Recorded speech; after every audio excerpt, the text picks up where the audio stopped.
Ya.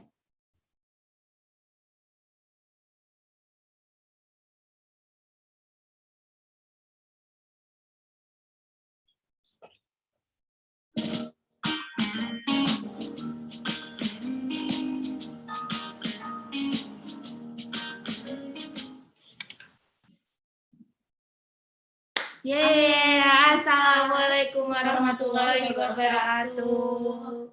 Waalaikumsalam Wina. warahmatullahi Semua. wabarakatuh. Ketemu lagi dengan kita, Ima, Kipan di Ngobrasit, Ngobrasit ngobrol santai. tentang hukum organisasi dan tata laksana. Yeay. Nah, Mbak Ima, apa kabar nih? Habis Lebaran semuanya. Alhamdulillah, Kita mulai sempat Novembernya. Iya. Maaf, Kita sempat kalau maaf lahir batin. kalau Ya, kata sama-sama komikus maaf lahir batin, minal Iya, aidin wal terus ya. faizin. Taqabbalallahu minna wa minkum. Syamana wa Iya. syamakum. Betul. Jadi kita pending kemarin Iya, seminggu kita ya. pending seminggu karena masih istirahat. suasana Lebaran.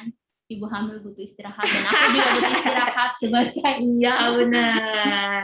ya gitu deh ya. Oke.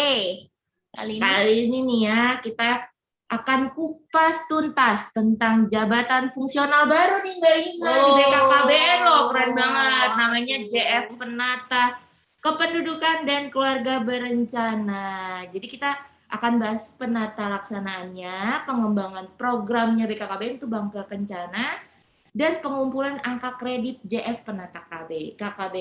Ya, ini kan karena ini JF yang paling baru banget ya di BKKBN. benar. Jadi kayaknya masih ada yang pasti udah nggak asing lah buat binders-binders semua. Tapi kerjaannya apa sih penata KKB?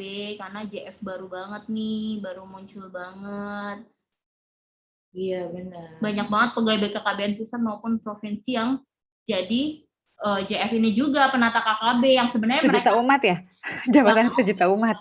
jadi penata KKB tapi kayak apa sih sebenarnya dijadiin fungsinya gitu ya di saat pengalihan struktural ke JF kemarin kan banyak JF, banget yang jadi penata KKB. Iya, makanya kita sengaja bahas nih untuk tahu buat biners yang masih belum terpapar, tersosialisasi tentang tugas fungsi penata KKB ini. Iya, bener banget. Jadi hari ini kita udah minta waktunya narsum-narsum yang kece keren banget, dan kece dan yang udah pasti udah hatam tentang penata KKB ini ya. kompatibel banget di bidangnya.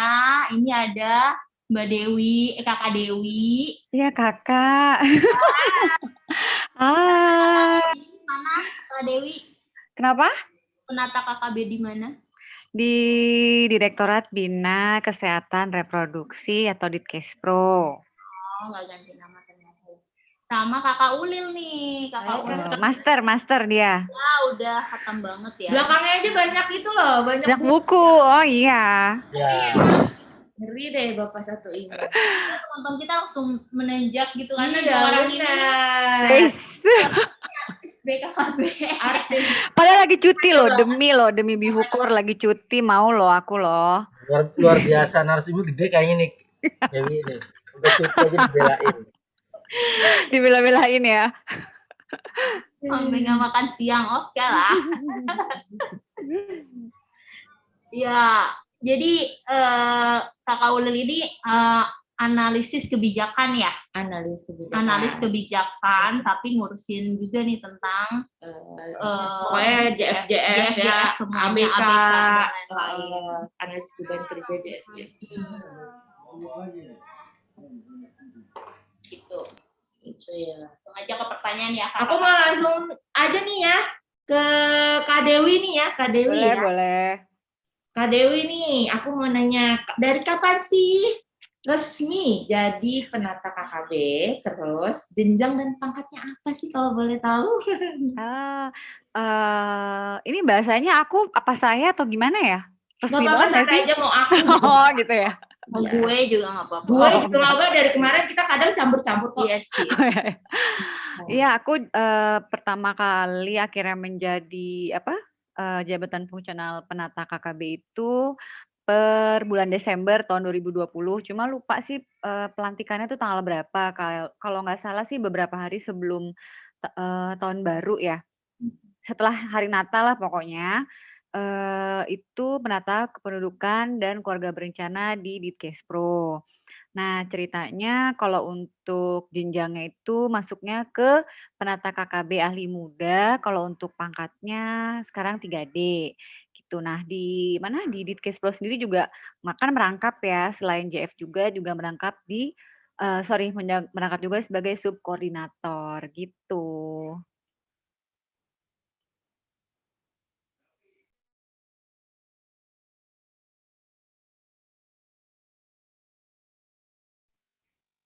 Tuh, kalau udah berapa lamanya sih berarti udah jadi penata KKB dari Desember akhir Januari lah ya, udah mau 6 bulan lah jadi penata KKB di Ditkespro.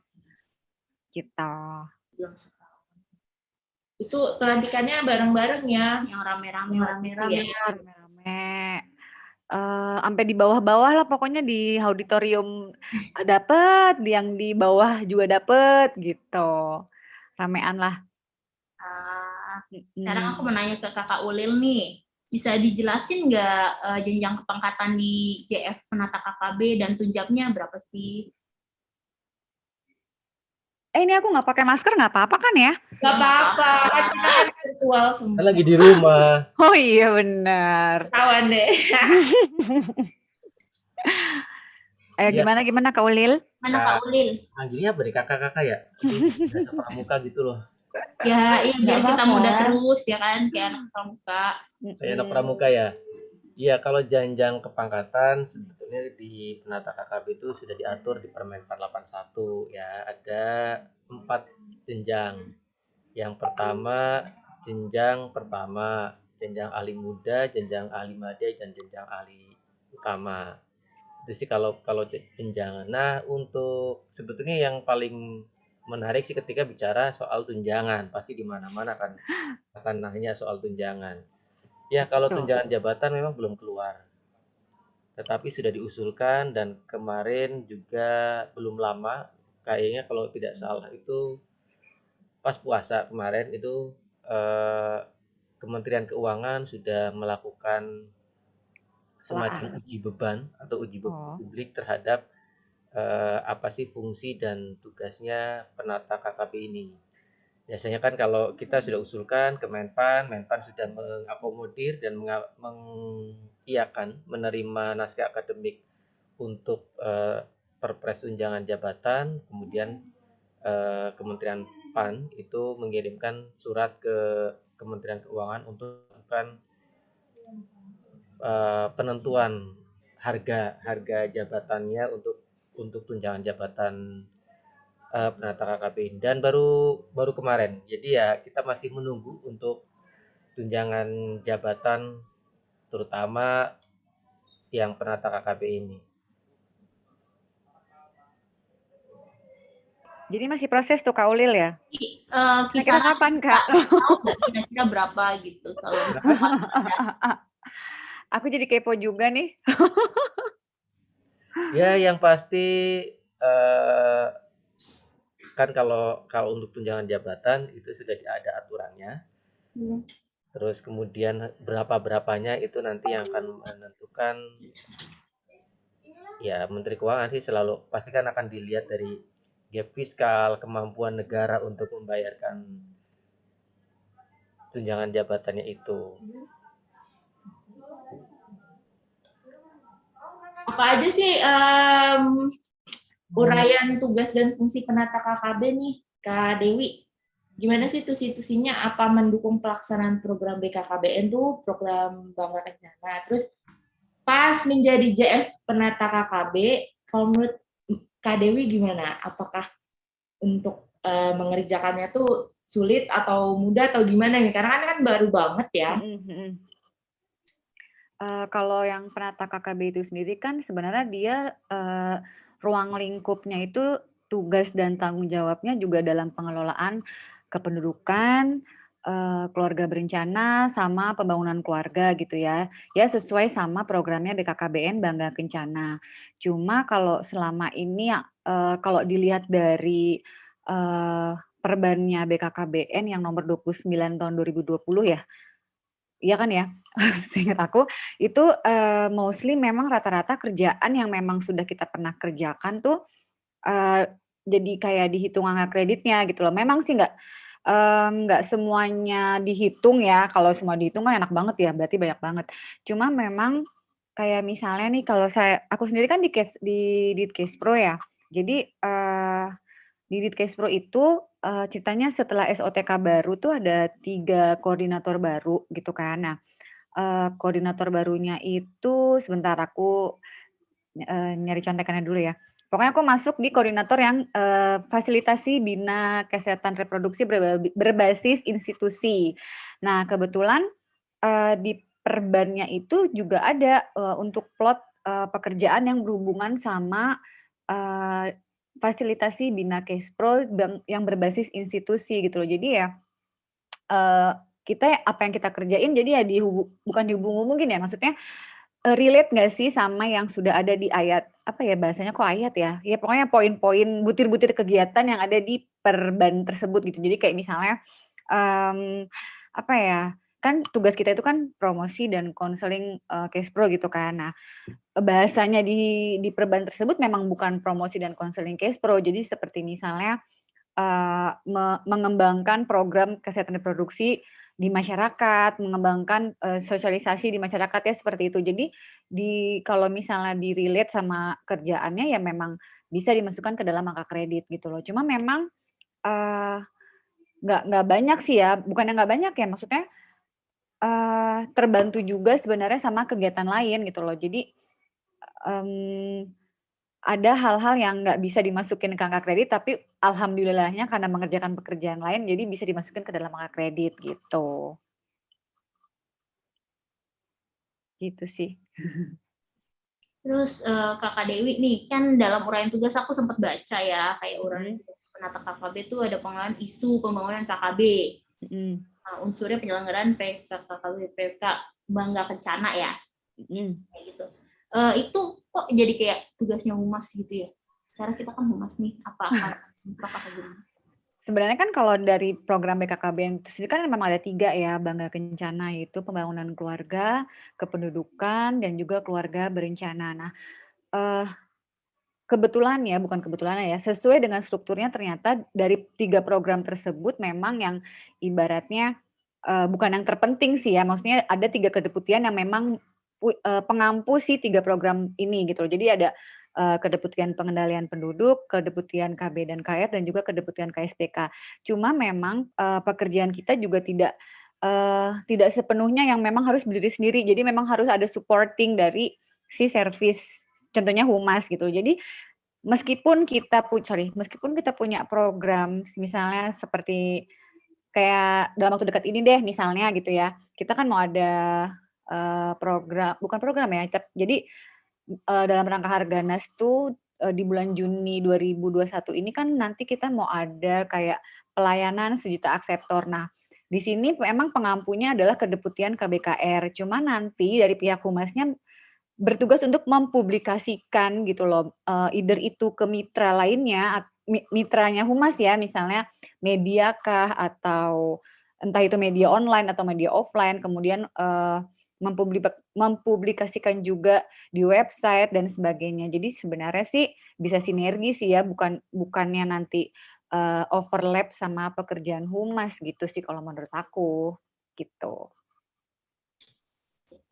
Untuk Kak Ulil nih, mungkin bener semua ada yang penasaran kayak saya nih, kenapa tiba-tiba ada penata KKB? Apa kayak diada-adain nih karena BKKBN belum punya gitu, kita bikin aja lah gitu, apa gimana? Bisa diceritain nggak ini asal muasalnya gimana? Ya kalau asalnya sebetulnya kan kalau asalnya mungkin Kak Dewi lebih tahu nih karena yang dia berada di KB. Jadi gini, kalau munculnya penata KKB waktu itu kan sebetulnya karena ada semangat untuk penyederhanaan birokrasi. Pertama, penyederhanaan birokrasi itu di mana setiap instansi itu hanya 2 layer. Kemudian selebihnya itu dikenalkan. Nah, ternyata hasil pertama ada penyetaraan jabatan. Nah, ternyata begitu penyetaraan jabatan fungsional yang dilakukan BKKBN yang dilantik, kalau tidak salah itu di bulan Juni ya. Pertama di bulan Juni atau Juli, saya lupa. Juni Ya, di Juni bulan Juni 2020. Di BKKBN itu paling banyak analis kebijakan. Padahal kalau melihat analis kebijakan, itu kan outputnya yang harus didapat itu mungkin pertama policy brief, kemudian naskah akademik. Nah, apakah semua dari ratusan itu akan menghasilkan itu? Sementara kalau kita lihat rata-rata dari kebijakan yang dikeluarkan BKKBN paling sekitar 30-60. Nah, itu berarti kan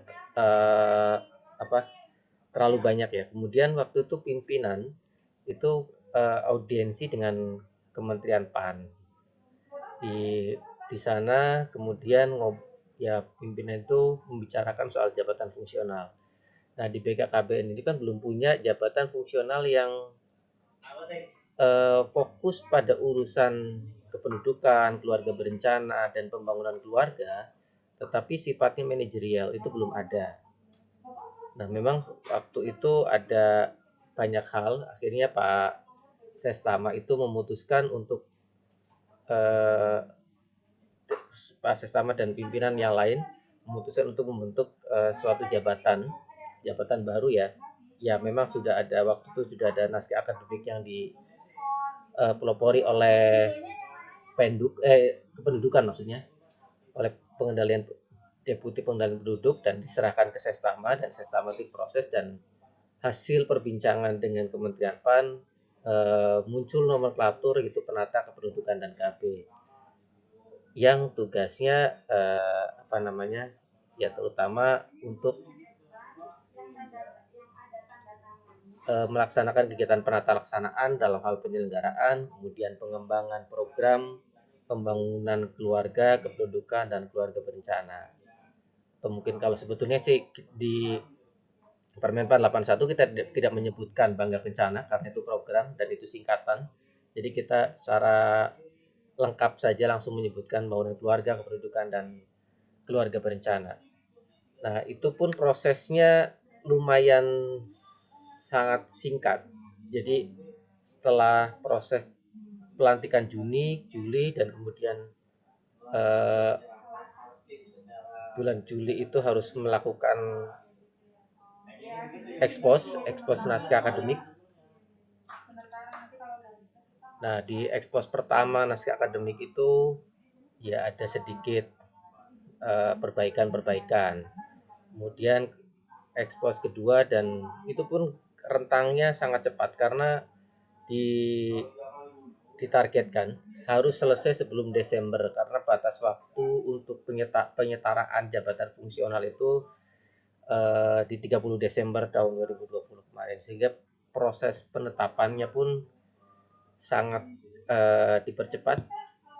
Kurang lebih 3 bulan itu sudah ada Permenpan 81 2020 tentang penata KKP, dan kemudian ada Juknis penata KKP yang ditetapkan di tahun 2020 juga di Desember, dan itu menjadi dasar untuk pelantikan jabatan fungsional penata KKP.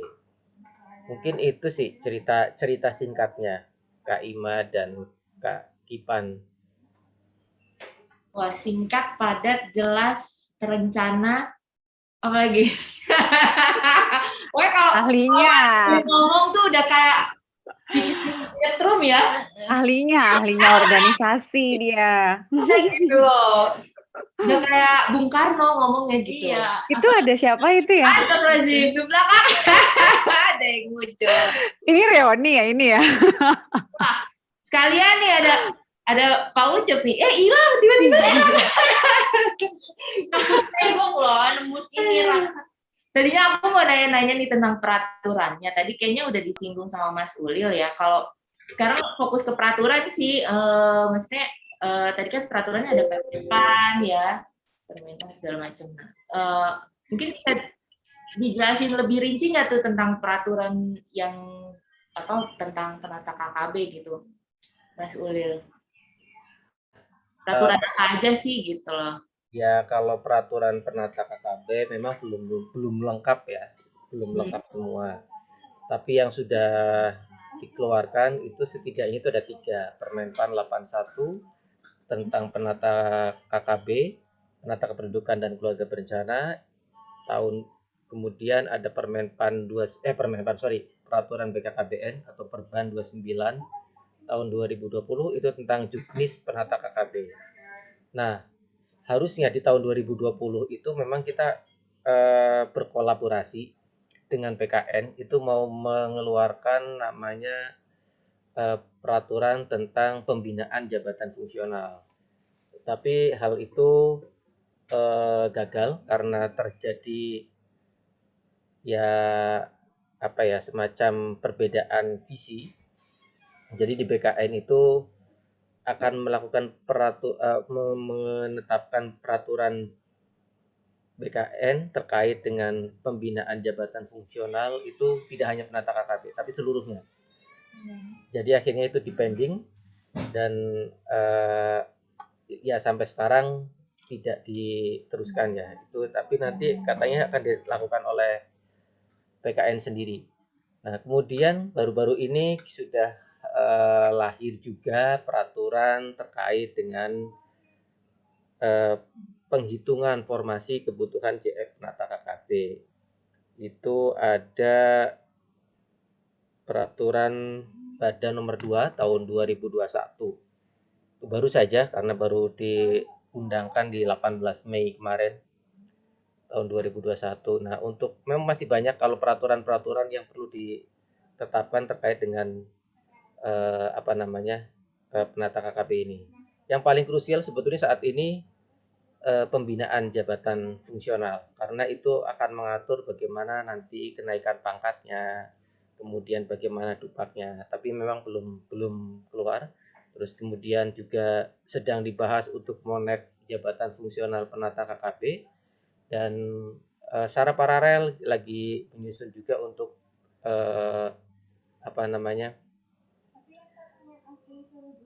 tim penilai angka kreditnya. Itu terus dan kita sedang menunggu tadi yang terkait dengan tunjangan jabatan,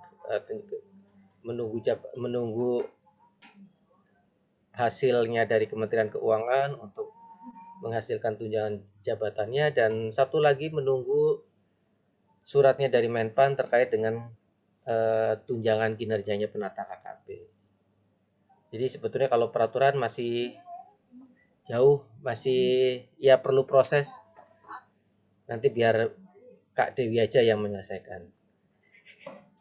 Kan Kak Ulil yang ada di Bihukor. Kan tugasnya di sini katanya mengembangkan program kependudukan, keluarga berencana sama pembangunan keluarga tadi. Ini nanti bisa sinkronisasi aja ya dari si pelakunya sama pembuat regulasi bisa saling ini mau memberikan masukan ya Mbak Dewi. Kalau misalkan mungkin dirasa ada kekurangan dari regulasinya atau apa, mungkin bisa langsung ke Bapak Ulil. Kak Ulil ya, iya benar. Ahlinya. Langsung di-offline aja ya. Ahlinya organisasi dan tata laksana. Giliran saya dipanggilnya Bapak sih. Oh iya. Ahlinya organisasi dan tata laksana loh. Ngomongnya terlalu ini soalnya. Jadi next ya udah next ya. Jadi penata KKB ini cuma ada di BKKBN atau nantinya akan bisa kementerian lain tuh ada penata KKB? Ya, kalau penata KKB didesain dan di Permenpan 81 itu kedudukannya cuma ada di BKKBN dan di daerah. Jadi gitu sifatnya semi terbuka. Di KL itu tidak bisa karena memang sebetulnya waktu menyusun itu karena tergesa-gesa ya dalam waktu 3 bulan. Jadi kan kita tidak mencoba mengidentifikasi tugas dan fungsi yang ada di KL-KL lain. Jadi cuman untuk di pusat, untuk pemerintahan pusat itu hanya BKKBN dan untuk di pemerintahan daerah terbuka. Jadi sifatnya semi terbuka, hanya BKKBN dan pemerintah daerah. Itu.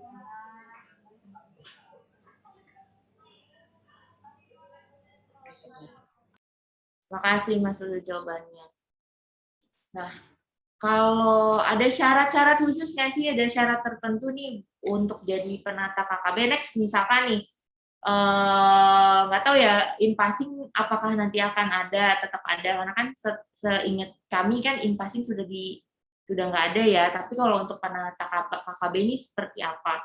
Gimana nih untuk Kak Dewi dan Kak Ulil, ada tanggapan nggak? Kak Dewi dulu lah. Tuh, pertanyaannya kan giliran yang susah dilempar.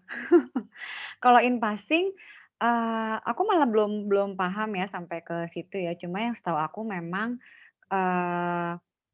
karena penata KKB ini baru diberlakukan dan masih hitungannya juga masih evaluasi kan dalam setahun ini ya Kak Ulil ya. Dan itu pun masih dalam level yang koordinator dan subkoordinator gitu loh. Jadi seandainya nanti ada dari level JFU atau jabatan fungsional umum ingin in passing ke jabatan fungsional penata KKB juga aku belum paham banget bagaimana mekanismenya gitu loh. Cuma yang pasti kalau untuk penata KKB itu sendiri sih untuk background pendidikan itu paling tidak memang dia minimal S1 gitu kan, dan background-nya tuh bisa macam-macam, bisa manajemen, komunikasi, kemudian ada kesehatan masyarakat, ada kedokteran gitu dan lain-lain gitu loh. Seperti yang memang selama ini ada di 3 program tersebut juga kan memang didukung oleh SDM-SDM yang berbeda latar belakang gitu ya. Jadi memang penata KKB ini cukup fleksibel untuk background latar pendidikan gitu loh. Cuma dan sebenarnya kalau misalnya menurut aku sih ya, penata KKB yang ada dalam satu direktorat, misalnya aku nih Ditkespro gitu ya, seandainya ternyata dia punya capability untuk bisa berkontribusi di program lainnya, semisal program yang ada di pemberdayaan keluarga pembangunan keluarga gitu, sebenarnya menurut aku bisa gitu dan itu juga bisa menjadi ladang untuk mengambil angka kredit. Cuma itu kan, kalau dalam prakteknya mungkin akan yang lebih diutamakan yang ada dalam, struktur tersebut ya. Jadi semisal aku di Ditkespro mungkin bisa mengerjakan di direktorat yang lainnya, cuma mungkin pastinya yang direktorat tersebut akan lebih mengutamakan tim-tim SDM yang ada di direktorat tersebut gitu. Tapi memang mostly sih kalau menurut aku penata KKB itu memang fleksibel untuk bisa ditempatkan di mana aja gitu loh. Yang terpenting sesuai gitu loh, sesuai dalam artian dia bisa mengembangkan dan melakukan tugas, wewenang dan tanggung jawabnya pada program BKKBN, yaitu yang pembangunan keluarga, kependudukan, dan keluarga berencana, gitu sih. Nambahin dari Kak Dewi tadi ya. Tadi sudah dijelaskan oleh Kak Dewi mengenai hal-hal terkait dengan penata KKB. Nah, kalau in passing, sebetulnya kita kalau untuk jabatan fungsional baru diberi ruang untuk melakukan in passing itu sampai dengan 2 tahun. Kalau yang kemarin itu kan in passing secara nasional ya, secara nasional. Nah, ini kebetulan jabatan fungsional baru itu boleh, tetapi untuk melakukan in passing itu ya perangkatnya harus semua ada dulu. Kayak ini kan kita masih menunggu tunjangan jabatan, itu kan harus keluar dulu, kelas jabatan harus keluar dulu. Nah, nanti baru kita lakukan in passing. Nah, kalau khawatirnya kalau kita buka in passing terus kemudian kelas jabatan dan tunjangan jabatan belum ada, ya kasihan kan dia tidak dapat diberikan tunjangannya. Jadi itu masih itu, dan peraturan badan tadi yang kedua itu sebetulnya untuk menghitung kebutuhannya BKKBN dan daerah terkait dengan formasi JF. Nah, di situ nanti ada ruang untuk bagaimana kalau misalnya untuk menutupi itu, termasuk pengangkatan pertama atau promosi atau juga in passing penyesuaian. Itu Kak Ima. Kak Ima kayaknya mau in passing lagi nih kayaknya. Hah? Enggak sih, cuma nanya-nanya. Ya, terima kasih Kak Ulil dan Kak Dewi. Yang ini ya, kalau penata KKB ini kan baru ya, untuk diklat penata KKB bakalan ada nggak sih Kak Ulil diklatnya? Kalau diklat itu harus ada. harus ada, karena kan sebetulnya kan gini, di penata KKP itu kan ada 13 unsur, masing-masing unsur ada 13 subunsur, subunsur, dan masing-masing itu kan ada masing-masing jenjang itu memiliki butir-butir. Ya misalnya kayak pertama itu ada 38, kemudian muda itu ada 61 butir kegiatan, madya itu ada 49. Hafal banget Kak Ulil ya ampun hebat. Nah, untuk kompetensi itu kan sebetulnya memang ada semacam, kalau misalnya mau untuk promosi juga perlu untuk promosi in-passing juga perlu ada uji kompetensinya, dan kemudian untuk naik jenjang itu juga harus ada kompetensinya. Jadi untuk diklatnya ya memang harus ada, tetapi memang lagi secara paralel kemudian pusdiklat juga dan penata KKP yang lain sedang merumuskan bagaimana kompetensinya. Karena gini juga terkait dengan kompetensi di penata KKP ini, karena jabatan baru ya, ini berbeda dengan jabatan fungsional yang lama. Jadi di penilaian penilaian angka kreditnya itu terintegrasi antara SKP dengan PAK-nya. Jadi capaian angka kredit penata KKP itu harus didasarkan pada capaian SKP, dipresentasikan dan dikalikan dengan target angka kredit SKP penata KKP. Nah, terus kemudian dalam kenaikan pangkat dan kenaikan jabatan ada istilah HKM atau hasil kerja minimal yang harus dicapai penata KKP untuk naik pangkat atau naik jabatan. Dan itu kan tentunya untuk kompetensi itu harus ada kediklatan terkait dengan diklat itu. Sebetulnya kalau misalnya kompetensi kan kalau tidak salah SKJ kita ada 19 kompetensi di BKKBN yang harus ada. Nah, itu bagaimana, apakah itu masing-masing kompetensi itu dinaikkan melalui diklat atau secara keseluruhan? Nah, itu nanti pusdiklat yang akan dan tim ya terutama yang akan menetapkan. Mungkin itu sih. Tapi yang kurikulumnya dan proses kediklatannya sudah mulai dibahas, karena kan itu juga sudah ada keputusan kepalanya bagaimana untuk unit pembina penata KKP itu untuk segera melakukan hal-hal tersebut. Gitu. Kak Kiki mau ikut diklat juga ya? Aku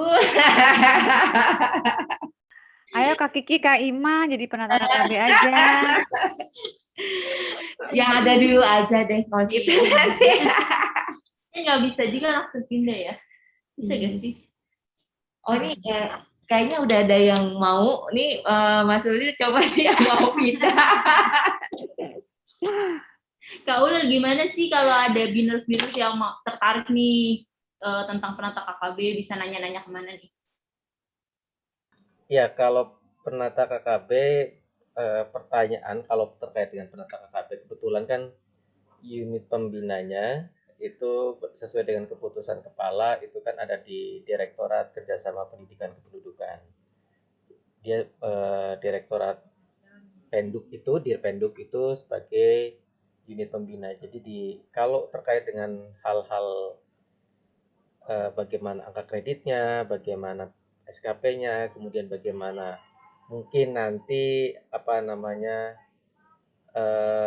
kalau sudah ada itu bagaimana dupaknya, terus kemudian KTI, karya tulis ilmiahnya, itu bisa ditanyakan di Penduk. Nah, kecuali kalau in-passing nanti di Biro SDM, karena kan Biro SDM yang akan membuka setelah ada formasi dari Menpan terkait dengan penata KKB. Gitu Kak Ima. Oh gitu Kak Ulil. Gak berasa ya, kita udah lebih dari setengah jam nih ngomongin penata KKB sama artis BKKBN ya.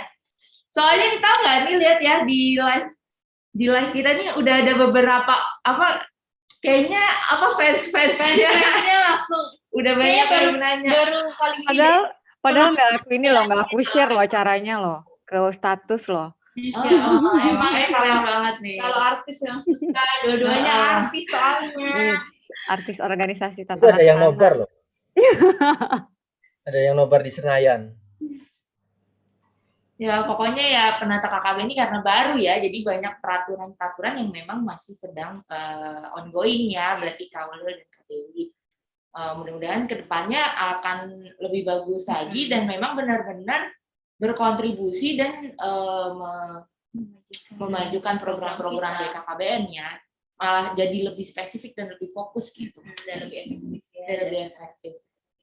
Nah, ini untuk biners-biners yang mau jadi penata KKB mungkin ya, bisa nggak nih ya, ada nggak trik untuk biners-biners yang bakal nanti mau jadi penata KKB untuk untuk mengumpulkan angka kredit nih? Gimana nih, ada tips and triknya nggak dari Kak Dewi-nya? Selama mengumpulkan angka kredit mungkin bisa memotivasi biners-biners yang nanti akan jadi penata KKB ini. Gitu.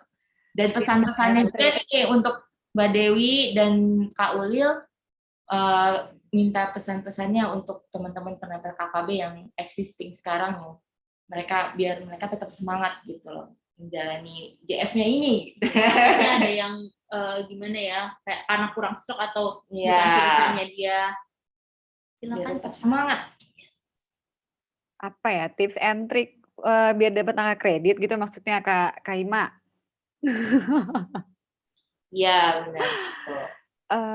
Sebenarnya seperti yang tadi aku bilang sebelumnya sih, kebanyakan pekerjaan yang memang kita laksanakan sehari-hari itu, tupoksi sehari-hari itu memang sudah ada dalam butir-butir kegiatan yang ada di Perban 29 tahun 2020 itu yang mengatur tentang si jabatan fungsional penata KKB ini gitu loh. Cuma memang terkadang ada kegiatan yang tidak bisa kita connect atau kita relate ke butir-butir kegiatan tersebut gitu loh. Sebenarnya ya pinter-pinternya kita aja sih ya untuk bisa mengambil celah gitu loh. Kira-kira kegiatan ini nih dia bisanya di mana ya gitu loh. Dia yang cantolannya di kegiatan yang apa ya sehingga bisa menjadi angka kredit buat kita gitu. Memang kalau untuk aku kan penata KKB ahli muda itu kan dalam setahun itu 25 ya untuk minimal angka kredit kan. Nah, 25 ini juga selain memang aku melaksanakan pekerjaan yang sudah ada di tugas dan wewenang yang ada di Ditkespro, khususnya yang di koordinator fasilitasi Bina Kespro institusi, aku juga ada tugas tambahan yang lain yang memang ternyata mampu untuk menjadi angka kredit gitu loh. Jadi seperti misalnya nih, kayak perencanaan komponen itu kan sebenarnya nggak ada ya di butir kegiatannya. Sempet kesel tuh waktu itu, udah jadi perencana komponen, banyak kerjaannya, terus ternyata di situ butir kegiatannya tuh plek nggak ada tulisannya menjadi perencana komponen angka kreditnya berapa gitu kan. Akhirnya diulik-ulik ternyata di situ memang ada beberapa butir yang memang ternyata dia relate loh sama pekerjaannya si perencana komponen. Misalnya membuat kerangka acuan kerja atau membuat perencanaan anggaran gitu loh. Meskipun cuma 0, gitu loh. Cuma ya alhamdulillah sih ada gitu. Jadi memang tips and triknya ya bagaimana bisa-bisanya kita untuk bisa mencari cantolan kegiatan sehari-hari kita gitu loh yang bisa connect dan nyambung sama di butir-butir kegiatan gitu loh. Karena kalau misalnya terpaku sama, "Aduh kegiatan ini nggak ada nih gue angka kreditnya," gitu. Ya udah dicari aja gitu loh. Jadi misalnya ada kegiatan tentang pelayanan KB misalnya, itu kan pelayanan KB itu kan juga nggak langsung pelayanan KB kan gitu loh. Dia juga dari kegiatan pelayanan KB itu juga dia kan ada step-stepnya, misalnya membuat kerangka acuan kerja dan itu ada butir kegiatannya dan ada juga angka kreditnya, even cuma 0, cuma kan kalau misalnya dalam setiap kegiatan kita kan memang harus selalu bikin kerangka acuan kerja kan. Jadi kan bisa misalnya dalam setahun kita punya 6 kegiatan, ya udah dikali aja 0, berapa gitu ya. Jadi memang tips and triknya seperti itu sih gitu loh. Karena memang tidak bahasanya di butir kegiatan yang si JF penata KKB ini tidak terlalu bukan nyata ya, nggak eksplisit banget gitu loh. Jadi memang harus implisit dan memang harus pinter-pinternya kita untuk mengkonek atau mencantolkan si kegiatan yang sehari-hari kita lakukan gitu. Itu sih tips and triknya Kak Ima dan Kak Kiki. Terus tadi apa lagi ya? Lupa lagi tuh. Itu doang kayak tadi tips and triknya doang ya. Lupa lagi pertanyaannya apa lagi. Pesan-pesannya Kak Dewi. Oh, pesan kesannya. Motivasi. Memang nggak semuanya kita pengenin ya. Jujur pasti dari beratus-ratus penata KKB itu pasti ada yang ada beberapa ya mungkin termasuk aku sendiri pengennya apa namanya jabatan fungsional ini nih gitu kan. Cuma ya udahlah karena aku tipikalnya orang yang emang sih awalnya pasti ngomel gitu, ya kok nih begini sih, harusnya gue di sini, harusnya gue penata JF di sini. Tapi ya karena aku tipikalnya ngomel tapi aku kerjain, ya udah dikerjain aja gitu loh. Habis daripada ngomel tapi nggak punya solusi juga kan mau gimana gitu kan. Nah, pesannya sih buat teman-teman sesama penata KKB, apa ya, pinter-pinter aja nyari kegiatan yang mungkin bisa di-relate sama atau dikoneksikan atau dicantolin ke butir-butir kegiatan gitu loh. Jadi semisal tadi yang udah aku bilang gitu loh, dalam satu kegiatan itu pasti ada step-stepnya dan step-stepnya itu bisa dijadikan bisa dimasukkan ke dalam butir kegiatan yang bisa menghasilkan angka kredit gitu loh. Jadi nggak hanya selalu satu kegiatan tapi udah cuma gelondongan gitu, waduh yang ini nih nggak ada nih angka kreditnya, enggak gitu. Jadi ya pinter-pinter kita aja gimana melihat suatu kegiatan itu ada nggak sih kira-kira celahnya untuk bisa kita jadiin angka kredit gitu loh.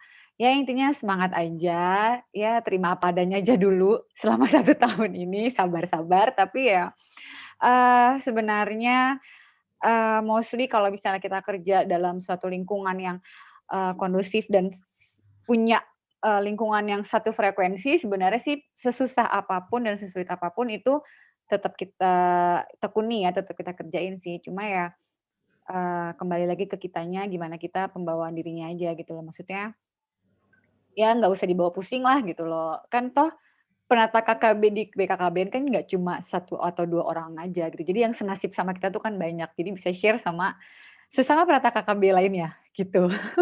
Gitu aja sih. Pak Ulil ada jawabannya apa Pak Ulil? Ya sedikit aja, tadi udah banyak panjang lebar kali tinggi sama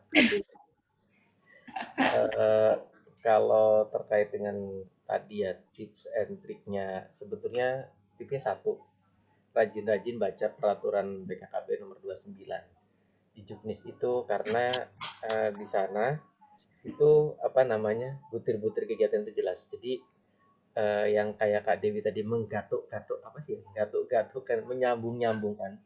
Sebetulnya kalau dibaca kembali itu sangat banyak. Jadi sebetulnya kalau yang biasa melakukan pekerjaan yang terkait dengan kependudukan, keluarga berencana dan pembangunan keluarga, kalau mau ke penata KKB itu banyak banget angka kreditnya. Tinggal pilih mau mana, mau berapa kali, ya udah itu dapat. Meskipun ya ada yang 0, tapi nggak ada yang 0,01 loh. Jangan ya, jangan dong. Ini untuk sorry di luar out of topic. Ini untuk angka kreditnya nggak akan ditelaah lagi kan ya Kak Ulil ya? Karena takutnya nanti ditelaah lagi jadi nanti 0,0 berapa gitu. Oh, ya. Enggak kan? Ya pasti akan ditelaah, tapi nanti lah. Nggak dalam waktu dekat.